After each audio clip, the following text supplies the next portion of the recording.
Well, hello there. This is Lily from Je t'aime me neither, and I am here with our 10th short story in the series There's Only One Paris, participatory short stories based on your favorite places in the City of Light. Today we have one of the most preferred sights in all of Paris, a very glamorous and dazzling sight, and that is the Opera Garnier, or the Palais Garnier, or also called the Opera de Paris, one of Paris's two opera houses. The story is called Hidden Plans for the Opera Garnier, which, as you can imagine, will involve something of a mystery. I would like to give a few thanks before I launch in to the story. First of all, many thanks to everyone who put nice comments up and shared their photos of the Opera House. So those will be included on the post online. And a special thanks to Gabby Demers, who had requested the Opera Garnier as a setting for a story, and she wanted a mystery. So I had a nice little challenge when coming up with the plot. And I also have to give a very special thanks to Josh, who contributed some other ideas to the story, and to Jeannie Meyer, who once again sent some lovely descriptions, which I've included in parts of the story. There's some news about the story, so do have a look if you're watching this for the first time. Do have a look on our post online to discover a little bit more on what will happen next with the stories and how you can continue to be involved. So here we go. We are going to travel to the 9th arrondissement of Paris with Hidden Plans for the Opera Garnier. Elodie quickened her pace. It was 8:50 a.m. Speeding up l'Avenue de l'Opéra, she weaved in and out of the throngs of suit-clad office workers on their way to the many posh bureaux which populated the elegant avenue and its side streets. Unlike most of the other wide boulevards that were driven through the Paris cityscape in the mid-19th century, there were no trees lining Avenue de l'Opéra. These would have blocked the view towards the building that had instigated the creation of the street itself. A whole section of Old Paris had to be torn down in order to build a straight street between the royal residence of the Louvre and the crown jewel of the new Paris, the Opera Garnier. Even though she'd seen it countless times, as she neared the majestic building, Elodie couldn't help but marvel at its extravagant facade. Busts of great composers, clusters of gleeful dancers, dedications to the various arts, and gilded allegorical figures. If one examined all the decoration on the front of the opera house, just above the central row of columns, one might spot the repeating initials N and E. A nod to who commissioned the opulent Académie Nationale de Musique, Emperor Napoleon III and Empress Eugénie. It may have been commissioned by the imperial couple. Nevertheless, today the grandiose building was named in honor of its architect, Charles Garnier. Famous the world over, Le Palais Garnier was not Paris's first opera house. Founded in 1669 by Louis XIV, the Opera de Paris has been housed in various buildings throughout its 350-plus years. In fact, it was an incident at the previous opera house which sparked the building of this new one. Built in 1821, the Palais Garnier's predecessor was located a short distance away on Rue Le Pelletier. On January 14th, 1858, the Emperor and Empress were on their way to a performance there when Italian anarchist Felice Orsini tried to bomb their carriage. Although the Bonapartes were unscathed, thanks to their iron-lined carriage, the strength of the blast left 156 people injured, 8 fatally, and blew out the glass of the neighboring buildings. A new opera house was declared in public interest and necessary for the safety of the head of state. Considering this, it isn't surprising that a very special entrance was built for the emperor, which Elodie was now in front of. Found on the west side of the opera, it had a curved ramp designed so the emperor's carriage could go up it and straight into an enclosed entrance, emblazoned with the Napoleonic eagle. This meant he could safely attend the opera without ever having to set foot out in the open. Clever as it was, the emperor never got to use his ultra-safe entrance. The opera house was completed in 1875, 5 years after Napoleon was ousted from power upon the disastrous Franco-Prussian War.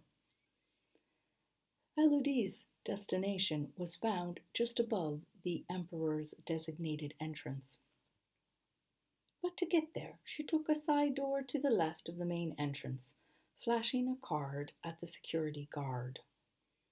Many visitors quickly fell to whispers as they entered the opera house, like they were going to disturb the atmosphere in a holy place. As much as the facade was completely awe-inspiring, the opera's grand staircase was so sumptuous it literally took your breath away. Despite being in a hurry, she lingered a minute to take in its mesmerizing grandeur.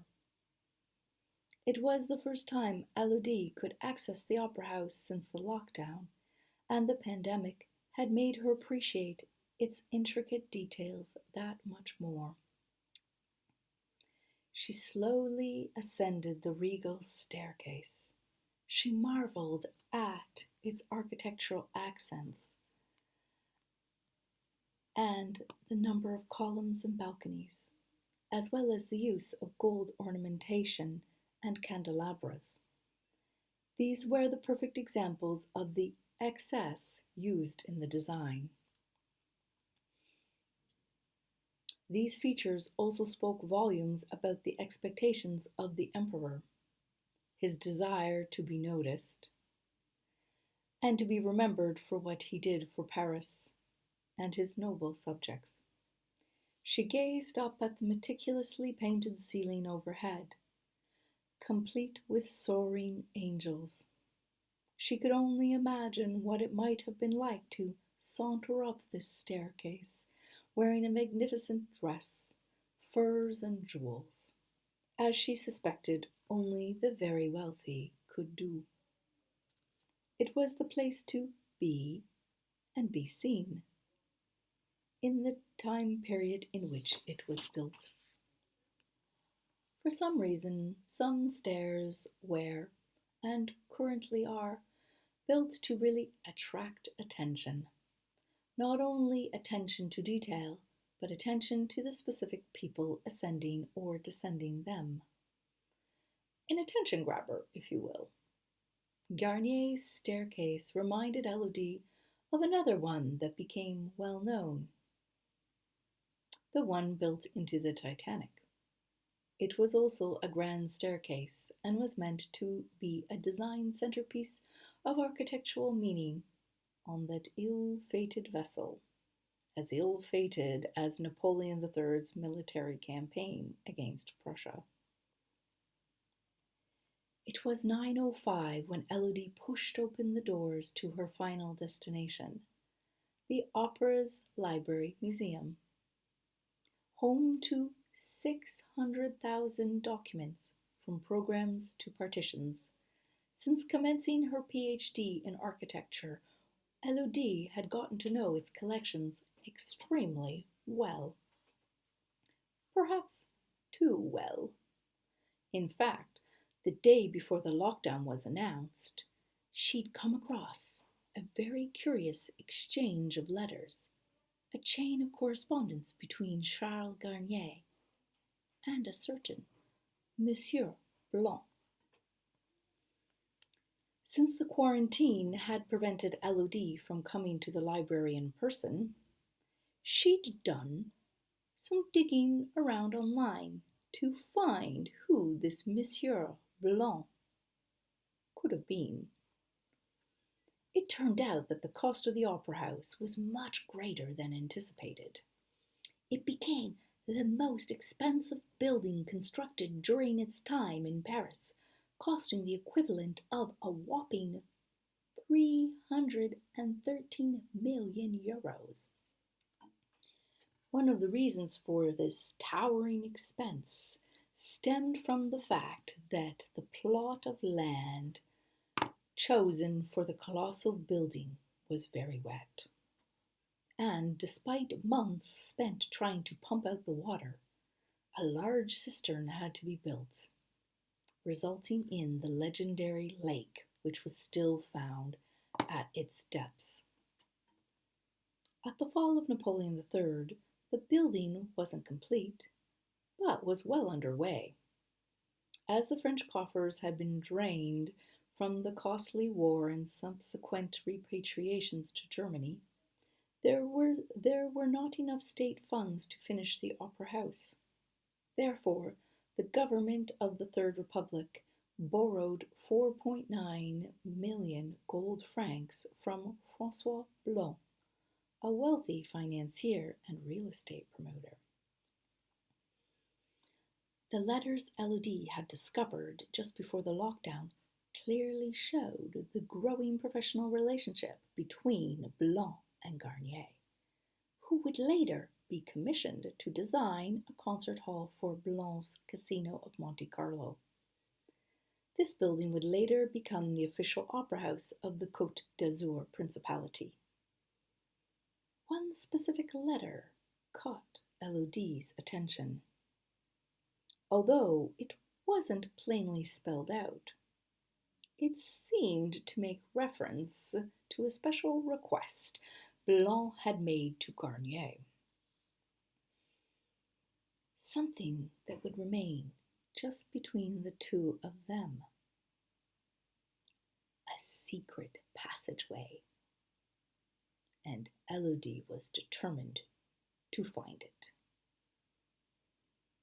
Her heart was practically beating out of her chest as she strode down an aisle lined with bookcases in the direction of the documents department. Bonjour, Jean. She breathlessly greeted the distinguished-looking librarian, around 40 years old, who was sitting behind a solid oak desk.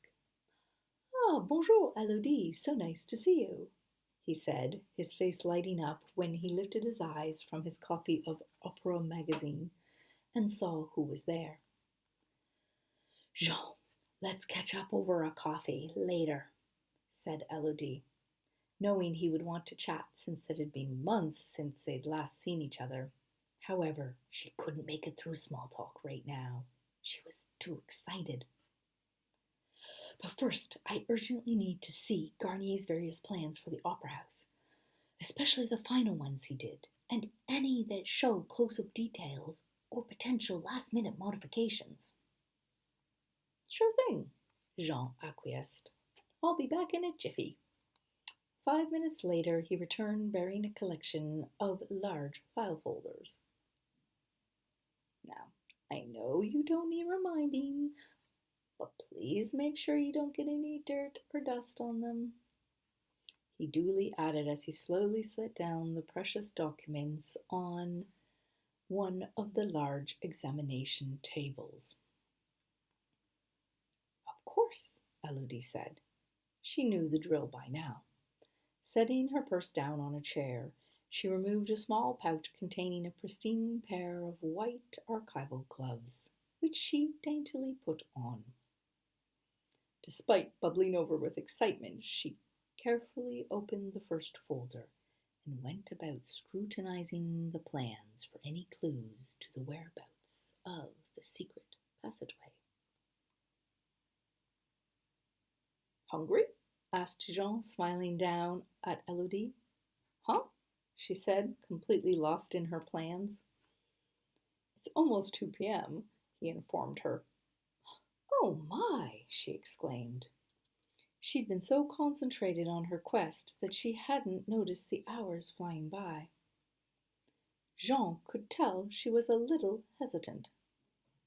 Let's go grab a sandwich, and you can tell me what you're looking for, he suggested. Maybe I can help. Okay, sounds good. Since she hadn't discovered anything that morning, she could probably use some assistance. Elodie removed her gloves, scooped up her purse, and the two headed for the exit. In addition to being surrounded by offices, the Opera Garnier was in the heart of Paris's main shopping district.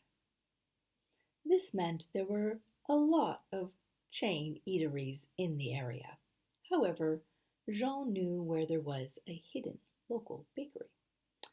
As they were on the late side of lunch, there was fortunately no lineup, so they were in and out with their baguette sandwiches in a flash.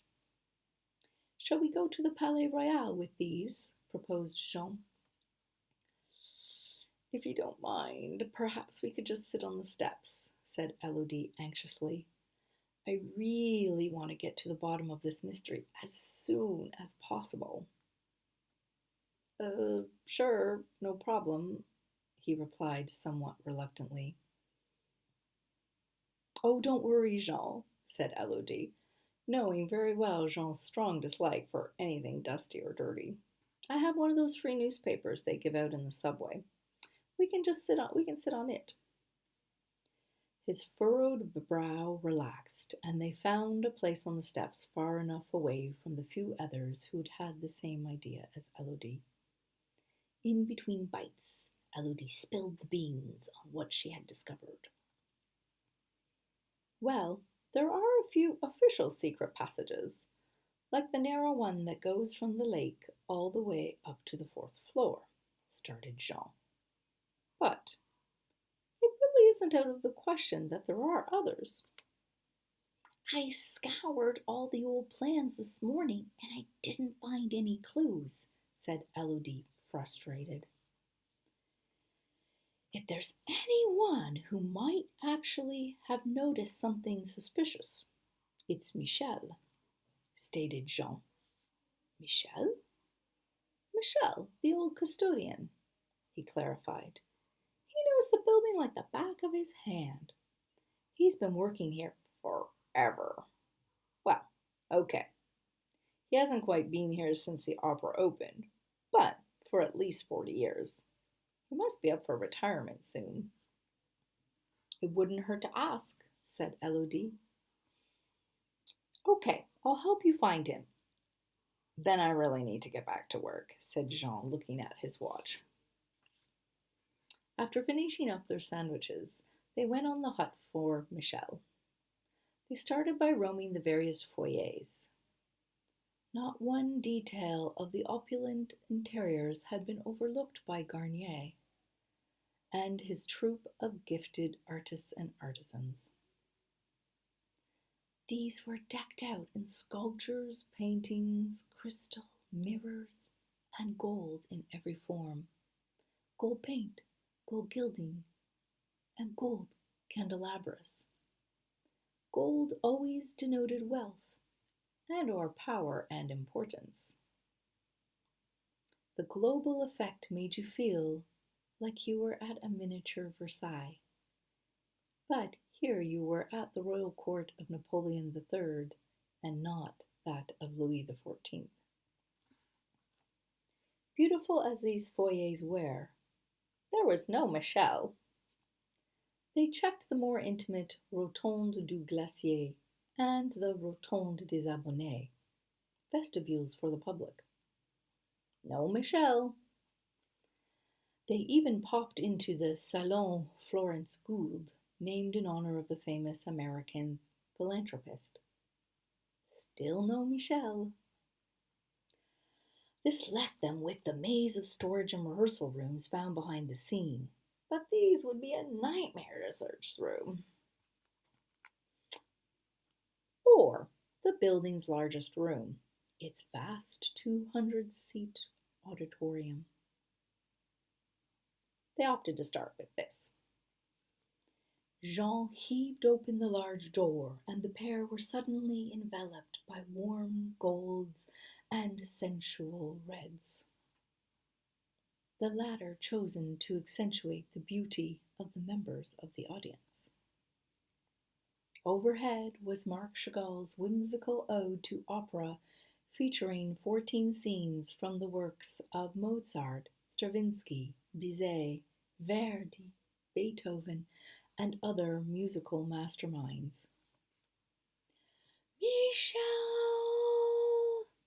Elodie called out, her words echoing through the cavernous room. No use in doing that, advised Jean. Despite this room's acoustics, Michel's hard of hearing. Poor guy, he can't even make the most of the place where he works. Oh, sure he does, corrected Jean. You can often find him sitting at the back of the auditorium during ballet rehearsals. Actually, there's one about to start right now. That's why there aren't any visitors in here.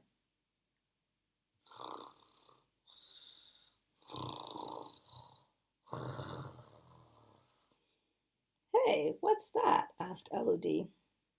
The two followed the deep nasal noises towards the back of the auditorium. Sure enough, the snores guided them straight to a snoozing Michel, slouched down in one of the room's plush red velour seats.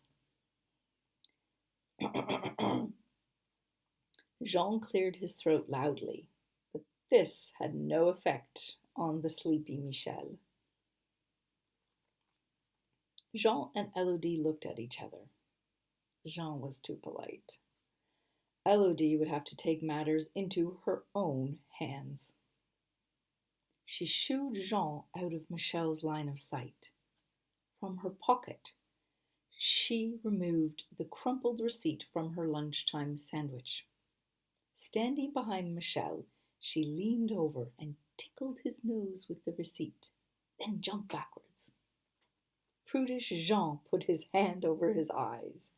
How embarrassing would it be if they got caught? Michel awoke with a start and quickly took the rag in his hand and began wiping down the wooden frame in the seat in front of him. Oh, there you are, Michel, said Elodie, stepping forward as if she'd just arrived. Michel turned around, smiling pleasantly, polishing ferociously, as if he'd been at it for ages. We need your help with an urgent matter. Oh, what's that? He asked. He stood up with some difficulty and propped himself on the chair he'd been sitting on. We need to find a secret passageway, started Elodie. She then gave him a brief rundown of the story. While she was providing the details, some dancers appeared on stage, out of costume and in casual leotards and tights. The rehearsal was about to begin. If Monsieur Blanc was that wealthy, he would have one of the best private boxes, concluded Michel. There's the presidential box, originally designed for the emperor, but there are other highly coveted boxes. If he'd commissioned Garnier to make him a secret passageway, it would likely be in there. Great idea, said Elodie. Can you show us which one it might have been? Sure. My guess. It would have been that one, he said, pointing across the room. That deluxe box has a perfect view of the stage. Plus, it's next to the wall. That would make sense for a secret passage. Allons-y, let's go, she cheered. Jean seemed a little hesitant. He looked at his watch again. I should really get back to work, he said. Oh, come on, Jean, implored Elodie. It's the first day you're open to the public. There were barely any people at the library this morning. Plus, if your colleagues need you, they could always call you. Bon, d'accord, okay, said Jean, prompting the others to start towards the exit. Only 5 more minutes, he added as he chased after them. Exiting the auditorium, they went up a set of stairs. Michel guided them to the right and stopped in front of the last of that level's private boxes. Elodie pointed at the door, stupefied. F.B. She read out the initials painted on the door in a faded gold. François Blanc. This must be it, exclaimed Jean, now glad he tagged along. Michel pulled a massive set of keys from his pocket. This seemed to contain every type and size of key you could imagine. He selected an elegant old-fashioned brass one, the master for the boxes. He slid it into the lock and gently pushed open the door. The trio tiptoed inside like shy young dancers. Places! Shouted the choreographer, startling the 3 amateur sleuths. Elodie crept up to the edge of the box. It certainly granted the perfect view of the stage. The dancers lined up, and the choreographer motioned to the technician to start the recorded music. It was from Marant's Sylvia. Although it looked like they were doing a contemporary version of this classic 19th century ballet, which had premiered on that very stage in 1876. I would imagine if there was some secret door, it would be over on that side, deducted Michel, breaking Elodie's spell. Yes, that would make sense, said Jean. The 3 of them went about investigating the walls in search of any unusual crevices or openings. There doesn't seem to be anything out of place, commented Jean. Elodie ran her fingers up and down the trim. She stopped near the bottom. Hey, what's that? She asked. The spry youngest of the group, she agilely crouched down and inspected her possible find. Yes, it's a small keyhole. Michel, are there any very small keys on your set? I think so, he said, rifling through his huge collection. Aha! I've always wondered what this one was for, he said, holding up a tiny key. No more than an inch long. Although it was tarnished, the key didn't look like it had had much use. Let's give it a try, said Elodie. Michel handed her his clunky set of keys, and she carefully inserted it into the lock. It fit. She slowly turned it to the left, and a section of the wood paneling creaked open. The trio gasped. We found it, whispered Elodie in awe. Maybe we should go tell the director what we found, suggested Jean trepidatiously. Always one to err on the side of caution. Let's just have a quick look first, Elodie insisted. Michel unclicked a small flashlight which was hooked to his belt and shone the light inside. Elodie peered over his shoulder. At first, the space looked more like a closet. What are those? asked Michel. On the ground to one side were scattered pieces of torn up paper. Elodie bent down to pick them up. They're old programs, she noted. I wonder why they're ripped up. That's strange, said Jean, trying to read the writing on the pages. Elodie skimmed through them quickly. They all seem to feature the same lead dancer, Chloé Deschamps. Chloé Deschamps, exclaimed Jean. Do you know of her? Asked Michel. Oh, yes. She's something of a mystery. As I'm sure you both know, or at least have seen in the paintings of Edgar Degas, there were various categories of ballerinas in the 1800s. At the bottom were les petits rats, the little rats, young dancers generally from poor families with somewhat flexible morals. Wealthy benefactors would often attend rehearsal and were doted on by some of these girls who were trying to secure the protection and financial assistance of these influential men. Of course, not all dancers resorted to this dubious system. Some of the best ballerinas, who were striving to be chosen as lead dancers, were much more reserved. They often had a mother or an aunt who would also attend rehearsals to keep a watchful eye on their family's valuable asset. Chloé Deschamps fell into this latter category. With exceptional beauty and skill, she was quickly spotted and was soon on track to become the danseur étoile, the star dancer of the Paris Opera. In fact, she was supposed to star in Marant's Sylvia, but she suddenly disappeared. Completely vanished. No one knew what happened to her. Well, it seemed like this Monsieur Blanc was particularly interested in Chloe, observed Elodie. I wonder if he was her benefactor.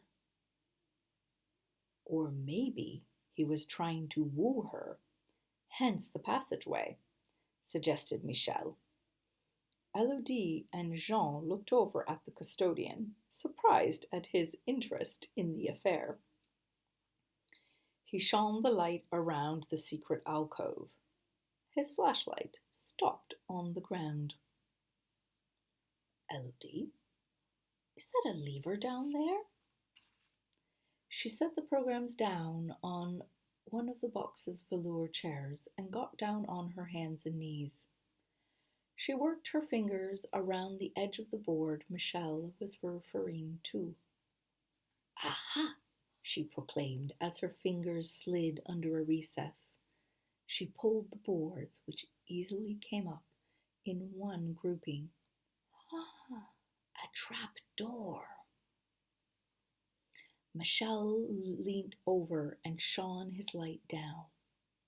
Stairs, he discerned. Indeed, his flashlight revealed a very narrow spiral staircase. I wonder where they lead to, pondered Elodie, looking over at Michel and Jean. Oh, with my bad hip, I won't be trying those stairs. But here, you two can go, said Michel, handing Elodie his flashlight. I'll wait here. It looks pretty dusty, said clean freak Jean. Come on, Jean, said Elodie. I promise we'll inform the director right afterwards. Okay, fine, he complied. He had to admit his curiosity was piqued. Dust could always be brushed off. Just holler if you need anything, said Michel as he went over to sit by the edge of the box and watch the rehearsal.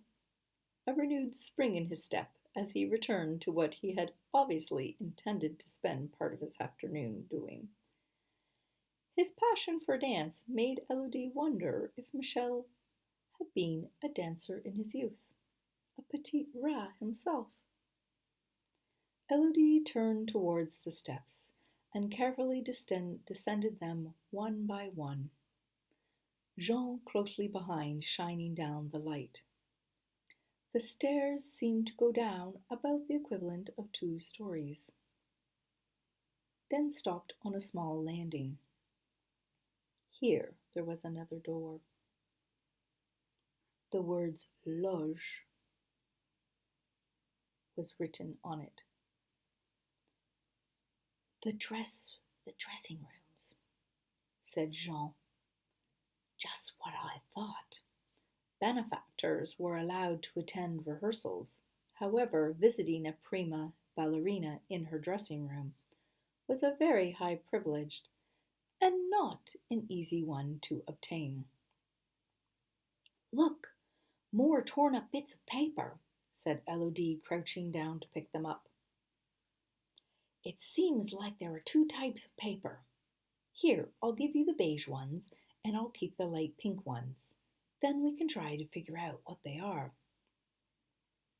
The 2 spent a minute attempting to assemble the puzzle of pieces. Mine is a check, concluded Jean, for 10,000 francs. Wow, that's a lot of money, blurted Elodie. Well, don't forget, these would be anciens francs, clarified Jean, old francs from the 1800s, whose value was different from the francs used in France before the euro was rolled out in 2002. That may be true, but it still sounds like a substantial sum, said Elodie. Oh yes, I'd imagine that's equivalent to around 50,000 euros today, said Jean. Have you figured out your papers? It seems to be a letter, said Elodie, holding together the pieces. Cher Monsieur Blanc, thank you for your complimentary letter, the bouquet of roses, and your over-generous gift. I am afraid I am unable to accept it. I am in love with Gaston, and we are running away together tonight after the performance. We have pledged ourselves to each other. Do not try to find me. Adieu, Cléo. Wow, said Elodie upon finishing reading out the letter. I guess that solves it, said Jean. Blanc had been pursuing her and had even got Garnier involved to help out. Garnier was corruptible, but Chloe wasn't. But the mystery isn't completely solved, said Elodie. Where did Cléo and this Gaston go? Jean scanned the space they were in with the flashlight. Look, the passageway continues. Let's see where it goes. The pair followed the passageway, which started as a straight corridor, then made a right-angled turn. At the end was a small door, closed by a latch. Elodie flipped it up, and the door came ajar. They were in the Rotond des Abonnés. That made complete sense. From here, one could discreetly slip in or out of the passageway. The round vestibule was on the level beneath the grand staircase, conveniently found near an emergency exit. Cléo must have discovered this secret passageway in advance, said Jean. Yes, she turned its intended purpose around in her favor, said Elodie. Instead of Blanc being able to use it to court her, she used it to escape with Gaston. Clever Cléo, stated Jean. But who was this Gaston? Wondered Elodie out loud. Do you think he also worked here at the opera? That's a good guess. Cleo would have rarely left the building with her intense schedule, said Jean. Just then his face lit up, hit by an idea. I know how we can find out. Follow me. Great, chimed Elodie. She scurried after Jean, who was already jogging up the grand staircase and back in the direction of the library. Rushing through the door, the other librarians raised an eyebrow as if to say, Where have you been? But Jean didn't even make eye contact with them. He sat down at his desk, put in his password, and did some frantic typing and clicking. What are you looking for? Asked Elodie. We've recently digitized the staff records dating all the way back to the Opera House's opening in January 1875. I can do a keyword search by last name. Voila! There have been 3 Gastons on staff, and one stopped working here in the fall of 1875. That's exactly when Cleo disappeared. Jean clicked on the profile. Gaston Ledoux. What was his job? He was in charge of raising the massive stage curtain, so he must have spent hours admiring the lovely Cleo from a very similar vantage point to Mr. Leblanc. Wow! Wait a second, said Jean. Ledoux. That name sounds familiar. Jean quickly plugged in a new search. 2 names have come up for Ledoux. Gaston Ledoux and Michel Ledoux, declared Jean. Michel, said Elodie. Yes, our Michel, confirmed Jean. Let's go find him, said the ecstatic Elodie. The pair zoomed back out of the library, passing the puzzled librarians. Michel was right where they'd left him, enraptured by the dancers, fingers drumming on the box's ledge along with the music, like the tiny footstep of Les Petits Rats. Michel, called Elodie. Startled from his trance, he sat up straight. So, what did you find? He asked. Before we get around to that, we have a question for you, said Jean. Do you have a Gaston in your family? Perhaps an ancestor? Why, yes, he replied after a minute's reflection. My great-grandfather was called Gaston. Jean and Elodie exchanged glances. My family used to run a ballet school out in Normandy, but my parents decided to move to Paris, continued Michel. I always had fond memories of watching those petits rats practicing at the school. I guess that's why I ended up applying for a job at the Opera House. Why didn't you try to become a dancer yourself? Asked Elodie. Oh, look at me, he said. Alas, not the right physique. Elodie and Jean smiled.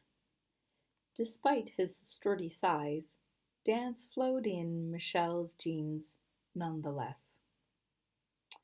They knew he'd be thrilled to find out the true story about his grandparents, and they also knew exactly what the team should get Michel for his retirement present: a lifetime season's pass to the Opera Garnier. So I hope you liked this story, the 10th story called Hidden Plans for the Opera Garnier. And so please follow La Suite, the continuation of the project, which I will include in the link in the text on my website. So in the meantime, stay safe, stay well, and remember, there is only one Paris.